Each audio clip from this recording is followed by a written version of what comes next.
Valentines, Valentines, how can we focus on Valentines? With all that's going on in the world, you might well say, pandemics with variants galore, the possibility of war in the Ukraine, the looming threat of AI robots murdering us in our sleep in 5 years. With all that's going on, you might well say, who cares about Valentine's?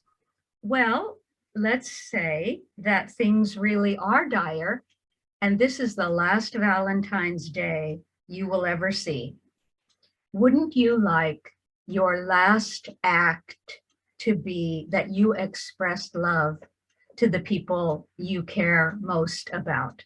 Because Valentine's is not just about lovers. It's an opportunity for us to remember to express love and appreciation for anyone and everyone in our lives. And no matter what's going on around us, it is always the right time to express love and appreciation.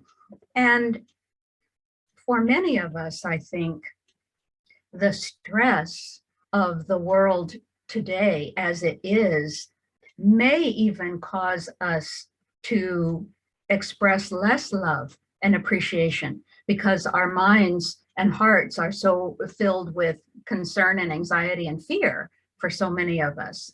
When you are expressing love and appreciation, you cannot feel fear or anxiety, and vice versa. So this state of the world that we're in right now may cause us to be less mindful of our opportunities for love than we might otherwise be. So whether the world is ending, and I don't think it is, although you might want to save some food up for a 3-month stoppage in the supply chain, but whether the world is ending or not, or whether we're just going through another bump in the road of history, I say let's bring back the Valentine. It is a very fun surprise for people we love, and it's something tangible that they can hold in their hand. Emails and texts are better than nothing, but they're too ephemeral. They're too removed from reality. Imagine if we had no love letters saved from ages past. What a loss that would be for humanity. And an expression of love like an actual Valentine card, because you touched it, it has your DNA on it. So when the person opens the card and they touch it, they touch part of you. They can feel that subconsciously. And that, of course, does not happen with email or texts or even phone calls. A lot of people feel that cards are sort of passé. Hardly anybody ever sends thank you notes or Valentines anymore. But no, the queenly woman remembers that physical note cards are still and will always be important. Nobody saves a text or email unless you're gathering evidence for a lawsuit that you're planning. But most people will save a truly beautiful card with beautiful, heartfelt words that you sent. And they will remember the feeling they had when they first read it. They'll remember that feeling always. The great era of Valentines was really the Regency period of history from about, or at least European history, from about 1800 to 1840. So it wasn't a long period of time, but if you're familiar with Regency furniture, you'll know that this era had a very great influence on many things we consider traditional in this country and in Europe. And during that time, men wrote amazing Valentines to women they were interested in. And women wrote some pretty snappy Valentines back, some of which were rejection Valentines, which are hilarious. Writing a Valentine card was as much about the poetry that the man created than it was about the art or the decoration of the card itself. And what men wrote was very much dictated by the very strict class structure of the time. And for men who weren't too confident about their literary skills, there were even famous books that provided scripts for men to follow when they were writing a Valentine, such as Richard's New Fashionable Gentleman's Valentine Writer. A lot of these Valentine poems were pretty generic and hokey by today's standards, but men still wrote them and women still liked them. Think not, I love with feeble flame. Think not, my love, untrue. And think if I am aught to blame in too much loving you. Oh.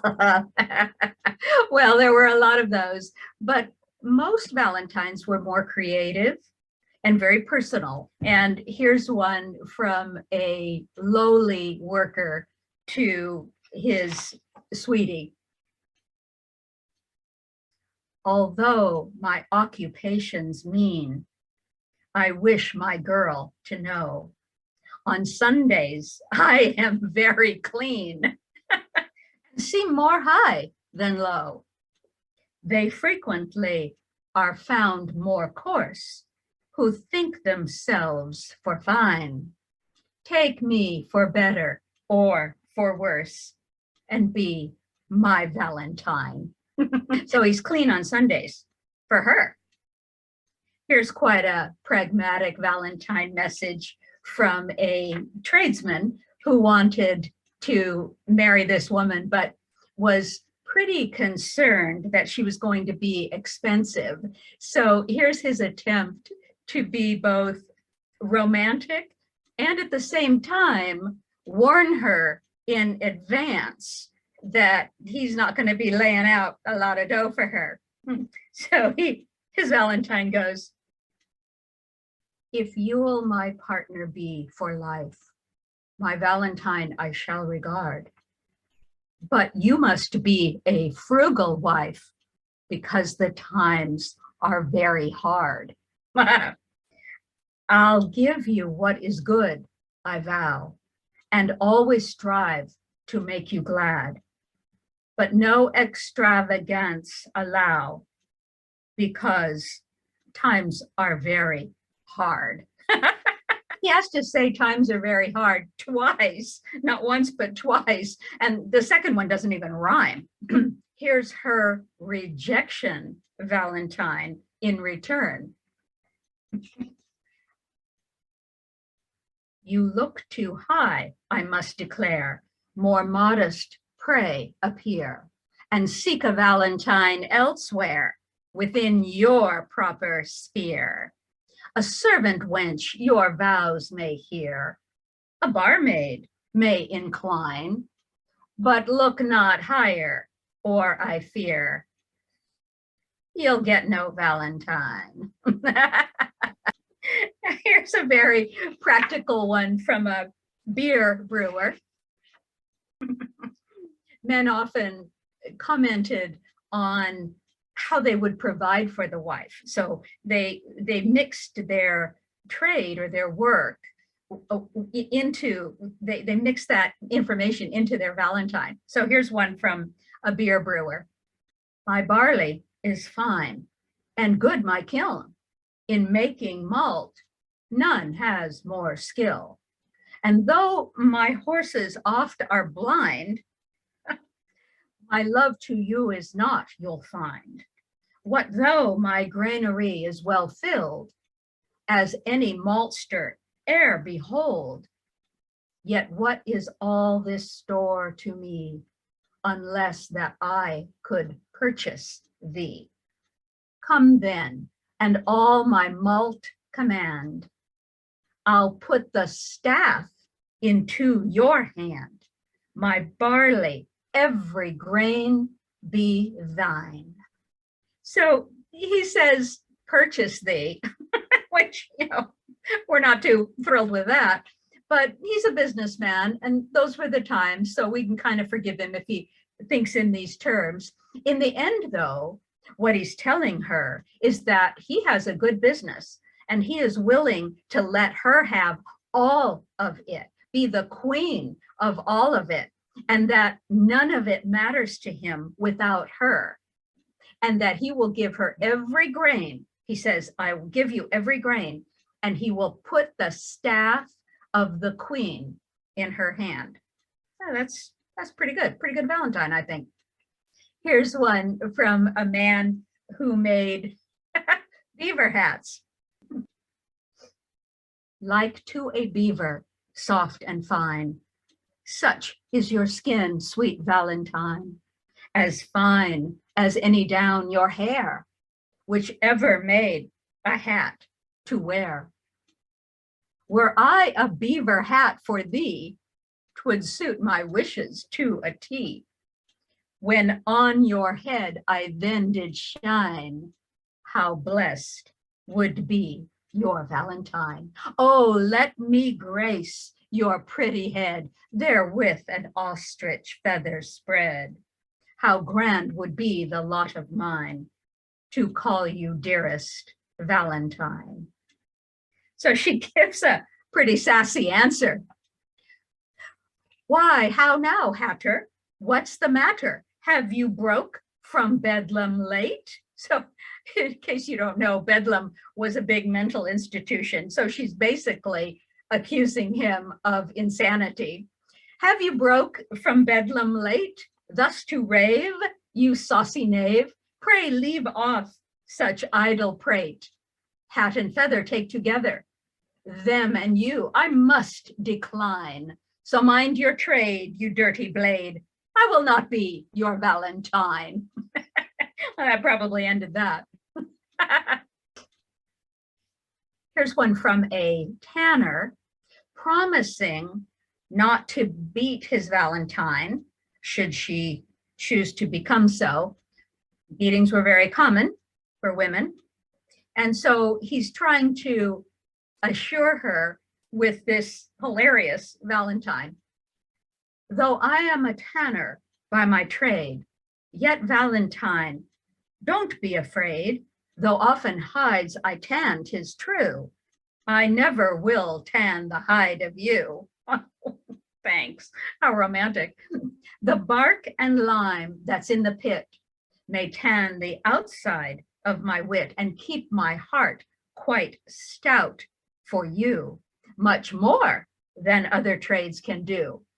Besides, mine is a useful trade, since without me no shoes are made. Then let your heart to me incline, and I am, with love, your Valentine. Well, she replies, and she lets him know in no uncertain terms that she may accept him as a Valentine, but she will not be abused. So here's her reply.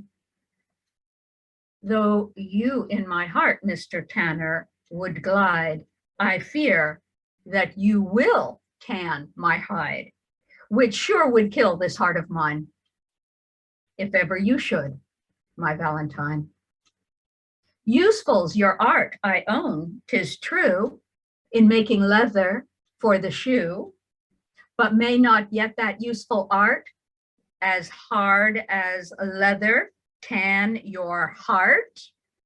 However, I'll not inconstant prove, but boldly venture on, my love, so tenderly your heart incline, and be my gentle Valentine. We may laugh at these little poems between men and women not that long ago, and things have changed so very much. Women don't expect much like this from men nowadays. So much romance has been crushed under the stiletto of modernity. It is a queen teaching, and it is a fact that men generally will do their best to meet the expectations women have of them. So we must raise our expectations, and we must hold good boundaries. Many men are not particularly romantic. And if you don't care that much, I think that's fine. I myself have never cared much if the man in my life was romantic in these sort of, Valentine's, chocolates, roses sort of way. I cared more about how he treated me on a daily basis. If he fixed things without being asked, if he behaved as a true partner and put real effort into the relationship, that was romance enough for me. And I have often seen with my women friends that the men in their lives were very romantic in that chocolates and roses sort of way, giving these little sweet nothing texts every day and buying them flowers and candy and cards on Valentine's. But they were terrible daily partners, and they did nothing to help her in a daily sort of way, in a supportive way. They did nothing to make her life better in a practical way. And that's what men are supposed to do. They're supposed to make life better. So it's up to you as a woman, if you are heterosexual and interested in men, it's up to you as a woman how you define making life better. If you want your man to be more romantic in this traditional way, maybe don't ask him directly. Maybe sit down with a collection of beautiful historical love letters or Valentines. I'm sure if you Google it, you'll find something. And read them aloud and comment, not wistfully and not with any arch looks at him, but just in an appreciative way. Just, wow, how beautiful is that? If he picks up on it and makes an attempt, be appreciative. If he doesn't, but he fixes the sink instead without being asked, then maybe tell him how romantic it is to you to be cared for and supported in daily ways. Sometimes we want men to be more romantic, but it might not be in every individual man's particular nature to be so. It is important to always appreciate what a man does give, what he is able to give based on his unique, essential nature, and express your appreciation for that. What we express appreciation for tends to expand and grow in our lives. So you expressing appreciation for whatever he does do that you love will tend to have the average man want to do more to please you. Complaining about all that he is not doing has the complete opposite effect. Of course, if after expressing appreciation for a few years doesn't have the desired effect, you should move on. Valentine's Day is a wonderful day to express love and care to those important people in your life, not just your lover or your husband, but your family, your women friends, coworkers, anyone in your life who makes your life better, who brings more love and richness and joy into your life.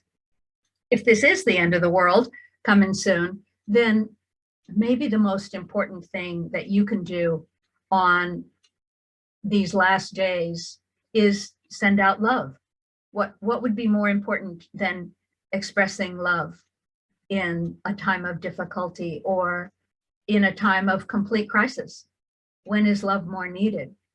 And if the world continues, as I'm pretty sure it will, you will never regret that you spent an afternoon buying some beautiful cards and writing them out and sending love to the people you love. Blessed be.